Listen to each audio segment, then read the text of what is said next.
और मैं IIM तिराहा इल्डिको सिटी में रहती हूँ, कुटीर अपार्टमेंट में। वहाँ का अध्यक्ष जो है मेरे साथ मारपीट करा था, छेड़खानी करा था और मेरा फ़ोन ज़बरदस्ती छीन करके ले गया था। मैं उत्तर प्रदेश की राजधानी लखनऊ के मडियाव थाना इलाके के एल्डिको सिटी सोसाइटी से एक सनसनीखेज मामला सामने आया है।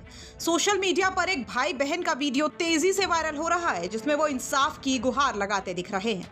वीडियो में दोनों ने सोसाइटी के सेक्रेटरी रमन सिंह समेत कुछ लोगों पर मारपीट और छेड़खानी के गंभीर आरोप लगाए हैं। वीडियो में शालू चौरसिया नाम की लड़की और उसका भाई फूट फूट कर रोते हुए न्याय की मांग कर रहे हैं। शालू ने कैमरे पर आकर कहा कि सोसाइटी का सेक्रेटरी रमन सिंह पिछले 2 महीनों से उन्हें परेशान कर रहा था और उनसे शारीरिक संबंध बनाने की मांग करता था। शालू का दावा है कि जब उसने ये बात मानने से इनकार किया तो रमन सिंह ने उसे धमकी दी। इसके बाद उनके कहने पर 2 लड़के और आए और उसकी स्कूटी पर हमला किया। जब उसने विरोध किया तो गालियां दी गई और धमकियां दी गई। शालू के मुताबिक कुछ दिन बाद रमन सिंह खुद उनके फ्लैट में घुस आए और उनके साथ साथ उनके भाई की भी पिटाई कर दी। पीड़िता ने बताया कि जब वो मडियाव थाने पहुंची थी और शिकायत दर्ज करानी चाही तो पुलिस ने तहरीर लेने से मना कर दिया। इसी बेबसी में उन्होंने अपने भाई के साथ ये वीडियो बनाकर सोशल मीडिया पर पोस्ट किया ताकि उन्हें न्याय मिल सके। सर, वो वीडियो जो वायरल हुई है उसमें मेरे साथ छेड़छाड़ और मारपीट की घटना है और ये घटना 23-24 अक्टूबर के रात की है।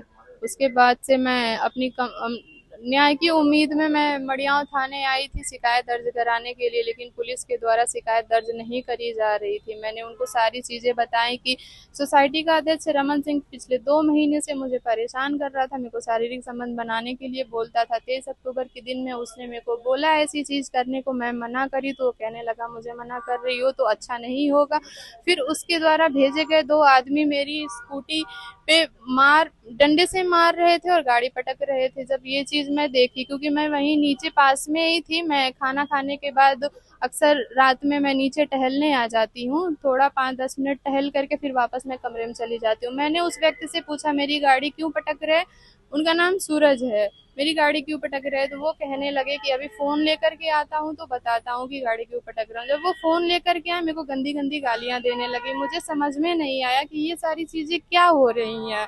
फिर वो मेरा वीडियो बनाना स्टार्ट करे। एक लड़की का कोई वीडियो कैसे बना सकता है बिना उसके परमिट के? मैं फ़ोन दूर हटाई तो कहने लगे कि मेरा फ़ोन तोड़ दी है और लोग मेरे पे चिल्लाने लगे। ये सब सुन करके मेरा भाई नीचे आया, मेरा फ्लैट 3रे मंजिल पे है, और मेरा भाई आया और मेरे को कमरे में लेकर के चला गया। जब हम कमरे में गए तो उसके 3-4 मिनट के बाद वहाँ पे रमन सिंह अपने कुछ साथियों के द्वारा नशे की हालत में आते हैं और दरवाज़ा तोड़ते हैं और ना कोई बात शुरू करते हैं ना कोई चित शुरू करते हैं, वो डायरेक्ट मुझे मारना शुरू करते हैं वो।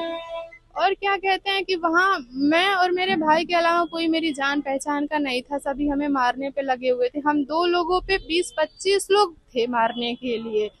उसमें से एक व्यक्ति जब देखा कि फ़ोन चालू है, शायद फ़ोन रखा हुआ है, तो उसने मेरा फ़ोन चुरा लिया। अभी जब ये मेरी मारपीट वाली वीडियो वायरल हुई है तो उसमें जिस व्यक्ति ने फ़ोन उठाया है वो साफ-साफ दिख रहा है। हमने फिर थाने पे गुहार लगाई कि सर मेरा फ़ोन दिलवा दीजिए, तो पुलिस का कहना है कि हम फ़ोन कहाँ से दिलवा दें, कैसे दिलवा दें?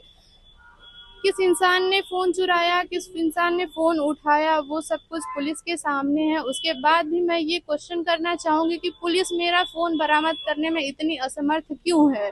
क्या चीज़ है जो पुलिस को कार्रवाई करने से रोक रही है? क्या रीज़न है जो पुलिस मतलब उनके अगेंस्ट में एक्शन नहीं लेना चाह रही है? रीज़न क्या है? पुलिस मुझे बताए, मेरे को रिटन में दे। जी, आज 28, ये घटना 23-24 अक्टूबर की रात की है। आज 28 अक्टूबर है। आज के दिन सोशल मीडिया में मेरी वीडियो फैलने के बाद ये इस चीज़ को मतलब मेरी शिकायत दर्ज करी गई है। सिर्फ आगे कार्रवाई होती है या नहीं होती है ये अब देखना होगा। वीडियो के वायरल होते ही पुलिस हरकत में आ गई। मडियाव पुलिस इंस्पेक्टर के मुताबिक पीड़िता की शिकायत के आधार पर सोसाइटी के सेक्रेटरी रमन सिंह और उनके साथियों के खिलाफ FIR दर्ज कर ली गई है। मामले की जांच की जा रही है। हालांकि एडिल्को सिटी सोसाइटी में रहने वालों ने शालू के आरोपों को झूठा बताया है। स्थानीय डॉक्टर कल्पना भदौरिया ने कहा कि यह पूरा वीडियो प्री प्लान है। शालू पहले भी रमन सिंह पर छेड़खानी का आरोप लगा चुकी है, लेकिन थाने में वो उन्हें पहचान नहीं पाई थी। उस पर यही है कि जो वीडियो है उसको मैंने बहुत ध्यान से देखा, तो जो मेरा स्वमूल्यांकन था वो यही था कि ये प्री प्लानिंग थी। वीडियो पहले से ही इस तरीके से बनाया गया कि जो इधर से हाथ चल रहे थे वही दिख रहा था, और वो कोई लड़का था अंदर जिसने दरवाज़ा खोला हुआ था, वही उल्टा सीधा बोल रहा था, जिस पर ये आक्रोश हुआ। क्योंकि उसने पहले भी जो हमारे सोसाइटी के अध्यक्ष हैं रमन सिंह जी, उन पर छेड़खानी का आरोप लगाया। और वहाँ थाने पर जब वो पहुंची तो पुलिस विभाग के किसी कर्मचारी ने पूछा कि कौन रमन सिंह है जिन्होंने छेड़ने का आरोप लगाया, तो वो पहचानती भी नहीं थी कि ये रमन है। उसने किसी दूसरे को बताया कि ये रमन है। तो उसकी इस बात से पता चलता है कि बहुत ही अज्ञानी लड़की है और बहुत ही ऐसे माहौल की पली हुई है कि वो यहाँ पर समझ नहीं पा रही कि हमें कैसे रहना चाहिए, क्या करना चाहिए।